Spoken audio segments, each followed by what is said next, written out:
Welcome class. Last class में हमने बात किया था कैपिटल स्ट्रक्चर के बारे में, उसके फैक्टर्स के बारे में और उसके बेनिफिट्स के बारे में। आज हम बात करेंगे capital structure theory. Capital structure theory क्या होता है? ये एक रिलेशनशिप है between capital structure. Capital structure मतलब कंपनी के डेट और इक्विटी और वैल्यू ऑफ द फर्म के बारे में। ठीक है, किसी भी फर्म का मार्केट में क्या वैल्यू है, कितने मनी शेयर होल्डर्स पे कर रहे हैं शेयर को खरीदने के लिए, सो वो डिफाइन करता है value of the firm. So capital structure theory होता है रिलेशनशिप बिटवीन कैपिटल स्ट्रक्चर और वैल्यू ऑफ द फर्म। ठीक है, ये दो टाइप्स की थ्योरी होते हैं। पहला होता है रेलेवेंट थ्योरी, दूसरा होता है irrelevant theory. Relevant theory further दो टाइप्स में डिवाइडेड है, नेट इनकम थ्योरी और ट्रेडिशनल थ्योरी।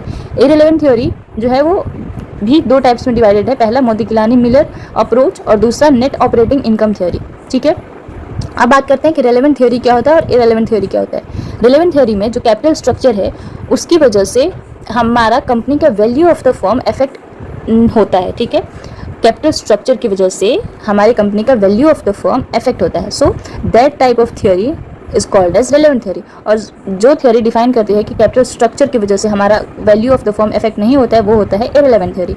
ठीक है, दो थ्योरी हैं जो सपोर्ट करती हैं कि कैपिटल स्ट्रक्चर की वजह से हमारा value of the firm affect होता है। और मोदिगिलानी मिलर अप्रोच और नेट ऑपरेटिंग इनकम थ्योरी ये डिफाइन करती हैं कि हमारा कंपनी का जो कैपिटल स्ट्रक्चर है वो वैल्यू ऑफ द फर्म को अफेक्ट नहीं करता है। अब बात करते हैं कि ये एक स्ट्रक्चर है जो कि क्लियरली डिफाइन करता है कि जो थ्योरी है उनको हम ग्राफ में कैसे शो कर सकते हैं। ठीक है, अब बात करते हैं कि ये एक स्ट्रक्चर है जो कि क्लियरली डिफाइन करता है कि जो थ्योरी है उनको हम ग्राफ में कैसे शो कर सकते हैं। ठीक है, ये ग्राफ शो करता है कि वैल्यू ऑफ द फर्म जो है वो चेंज होती है कैपिटल स्ट्रक्चर के चेंज होने से। जैसे कि नेट इनकम अप्रोच है, ये value of the firm change होता है कैपिटल स्ट्रक्चर के चेंज होने से। वैसे ही ट्रेडिशनल अप्रोच है, value of the firm change होता है कैपिटल स्ट्रक्चर के चेंज होने से। अब बात करते हैं नेट इनकम थ्योरी का। ये थ्योरी प्रपोज किया गया था डेविड ड्यूरन के द्वारा। डेविड ड्यूरन ने इस थ्योरी को मार्केट में लाया था। ठीक है, इन्होंने सजेस्ट किया था कि किसी भी फर्म का वैल्यू तब बढ़ता है जब उस फर्म का जो डेट है, जो भी डेट का पोर्शन है उस फॉर्म में, वो डन इंक्रीज करते हैं कैपिटल स्ट्रक्चर में, तो average cost of capital decrease होगा। क्योंकि कॉस्ट ऑफ कैपिटल जो है वो डेट पे फिक्स होता है और इक्विटी पे हम डिविडेंड के हिसाब से रिपेमेंट करते हैं। ठीक है, शेयर होल्डर्स को। सो डेट पे कॉस्ट ऑफ कैपिटल जो है वो कम लगता है क्योंकि फिक्स रेट ऑफ इंटरेस्ट। इसीलिए अगर भी हम फॉर्म का डेट जो है वो बढ़ाते हैं तो हमारा weighted average cost of capital decrease होगा, which will lead to the increase of firm value. ठीक है, कॉस्ट ऑफ कैपिटल इंक्रीज होगा तो फर्म की वैल्यू इंक्रीज होगी। So this is the net income theory. इसमें कॉस्ट ऑफ डेट जो है वो कम लगता है, इसलिए weighted average cost of capital जो है वो डिक्रीज होता है और फर्म की वैल्यू इंक्रीज होती है। इसके कुछ अजम्पशंस भी हैं, वो ये हैं कि कोई एक्स्ट्रा कॉर्पोरेट टैक्स पे नहीं करना है, डेट पे जो है वो जो इंटरेस्ट है, फिक्स रेट ऑफ इंटरेस्ट, वो इक्विटी से कम नहीं होना चाहिए, और बिजनेस रिस्क जो है वो कांस्टेंट है, कोई चेंज नहीं आ रहा है बिजनेस के रिस्क में। और जो इन्वेस्टर्स हैं, इंटरनल इन्वेस्टर्स हों या एक्सटर्नल इन्वेस्टर्स हों, उनको सेम इन्फॉर्मेशन प्रोवाइड किया जा रहा है ताकि वो जो इन्वेस्ट कर रहे हैं कंपनी में उनको सेम इन्फॉर्मेशन मिल रहा है। ठीक है, firm employ only two types of capital, debt and equity. और किसी तरीके से फर्म जो है वो अपना कैपिटल रेज नहीं कर रही है। Firm has a policy of 100% dividends paying. ठीक है, अगर फर्म इक्विटी शेयर ले रही है तो 100% डिविडेंड पे कर रही है, उसका कुछ पार्ट जो है वो रिजर्व और बाकी इधर उधर इन्वेस्टमेंट में यूज़ नहीं कर रही है। ठीक है, तो ये था नेट इनकम थ्योरी। अब बात करते हैं नेट ऑपरेटिंग इनकम थ्योरी का। ये थ्योरी भी प्रपोज किया गया था डेविड ड्यूरन की वजह से। ये थ्योरी में सजेस्ट करते हैं कि कैपिटल स्ट्रक्चर का कोई भी फॉर्मेट हो, किसी भी प्रोपोर्शन में कैपिटल स्ट्रक्चर को मिक्स किया गया हो, उससे फर्म के वैल्यू पे कोई चेंज नहीं आता। ठीक है, कॉस्ट ऑफ कैपिटल पे भी कोई चेंज नहीं आता है। फर्म का जो वैल्यू है वो कांस्टेंट रहता है, उस पर कोई चेंज नहीं आता है कैपिटल स्ट्रक्चर के चेंज से। ठीक है, whether the firm use more debt और equity, the total value of the firm remain constant. ठीक है, ये इंपॉर्टेंट है कि अगर फर्म में कितना भी चेंज है डेट में या इक्विटी में, जो टोटल वैल्यू है फर्म का वो कांस्टेंट रहता है। ऐसा क्यों होता है? क्योंकि देखिए कॉस्ट ऑफ कैपिटल जो है वो कांस्टेंट रहता है। क्यों? क्योंकि कैपिटल स्ट्रक्चर के चेंज से वैल्यू ऑफ द फर्म में चेंज नहीं आता है। कॉस्ट ऑफ कैपिटल कांस्टेंट रहता है तो नेट ऑपरेटिंग इनकम भी कांस्टेंट रहता है और value of the firm does not change. ये है डेट और ये है share holders fund which is equity.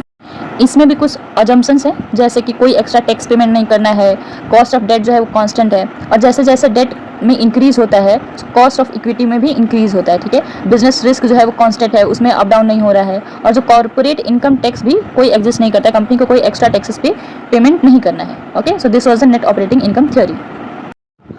मोदिगिलानी Miller theory. Modigliani Miller theory ये भी प्रपोज किया गया था फ्रांको मोदिगिलानी और मेर्टन मिलर के द्वारा 1958 में। ये थियोरी ये बताती है कि value of the firm capital structure के चेंज से चेंज नहीं होता है, बिल्कुल इफेक्ट नहीं पड़ता है। क्यों? क्योंकि इस थियोरी के according value of the firm तभी चेंज होता है जब earning before interest and tax, ठीक है, मतलब कि फर्म के अर्निंग्स की वजह से value of the firm change होता है और एसेट्स के चेंज होने से चेंज होता है वैल्यू ऑफ द फर्म। कैसे कैपिटल स्ट्रक्चर को फाइनेंस किया गया है, कितना प्रोपोर्शन डेट और इक्विटी का है, इससे कैपिटल स्ट्रक्चर के चेंज से वैल्यू ऑफ द फर्म में कोई चेंज नहीं आता है। मोदी-गिलानी मिलर थ्योरी का एक और अप्रोच है कि जो फर्म के शेयर का मार्केट वैल्यू होता है वो फ्यूचर अर्निंग के प्रेजेंट वैल्यू से डिटरमाइन होता है, विच मीन्स ये शेयर का जो वैल्यू होगा वो फ्यूचर कितना अर्निंग होने वाला है उस पर डिपेंड करता है कि उससे हम कैलकुलेट करते हैं कि उसका प्रेजेंट वैल्यू शेयर का क्या है, ठीक है। इसके कुछ अजम्पशंस भी है, जैसे कि कोई टैक्स पे नहीं करना है, नो बैंकरप्सी कॉस्ट, कोई ट्रांजेक्शन कॉस्ट नहीं है, firms and investors can borrow at the same rate, ठीक है। फर्म जो है और इन्वेस्टर जो है वो सेम रेट पे बोरो कर रहे हैं debt, okay. So this were the Modigliani Miller theory. Traditional theory को मीडिएटर थ्योरी भी कहा जाता है, क्योंकि ट्रेडिशनल थ्योरी में value of the firm change होता है और नहीं भी होता है। कैसे? इनिशियल स्टेज पे अगर हम डेट को इंक्रीज करते हैं तो एवरेज कॉस्ट ऑफ कैपिटल जो है वो डिक्रीज होता है, ठीक है। और एक सर्टेन लिमिट के बाद जो वैल्यू ऑफ द फर्म है वो चेंज होना बंद हो जाता है। क्यों? क्योंकि अगर हम डेट को इंक्रीज करते जाएंगे तो कॉस्ट ऑफ कैपिटल डिक्रीज होते जाएगा, बट एक और value of the firm increase होगा, ठीक है। बट एक ऐसा सर्टेन लिमिट आएगा जहाँ पे अगर हम डेट को इंक्रीज करते हैं तो कॉस्ट जो है वो बढ़ने लगेगा, ठीक है, और रिस्क भी बढ़ जाएगा क्योंकि हमारे फर्म में एक्सेसिव डेट हो जाएगा। तो और इसके लिए हम वैल्यू ऑफ द फर्म बढ़ाने के लिए हमेशा कॉस्ट को कम नहीं कर सकते हैं डेट को इंक्रीज करके, ठीक है।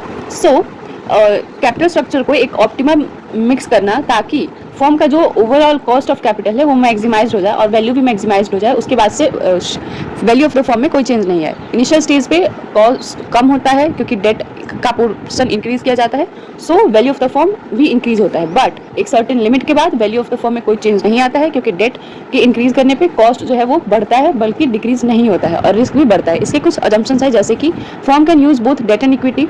Date is cheaper than equity, जो डेट है वो इक्विटी से चीपर होना चाहिए। कॉस्ट ऑफ इक्विटी इंक्रीजेज, ठीक है। अगर हमारा जो कॉस्ट ऑफ इक्विटी है वो ज़्यादा है कॉस्ट ऑफ डेट से, तो ये ट्रेडिशनल थ्योरी वर्क करेगा। ऑप्टिमल कैपिटल स्ट्रक्चर, जो कैपिटल स्ट्रक्चर है वो उसको ऑप्टिमम मिक्स करेंगे तभी एक सर्टेन पॉइंट आएगा जहाँ पे value of the firm change नहीं होगा, ठीक है। Earning before interest and tax, जो वैल्यू ऑफ द फर्म है एक सर्टेन पॉइंट के बाद earning before interest and tax पे काउंट किया जाता है, ठीक है। So this was the traditional theory.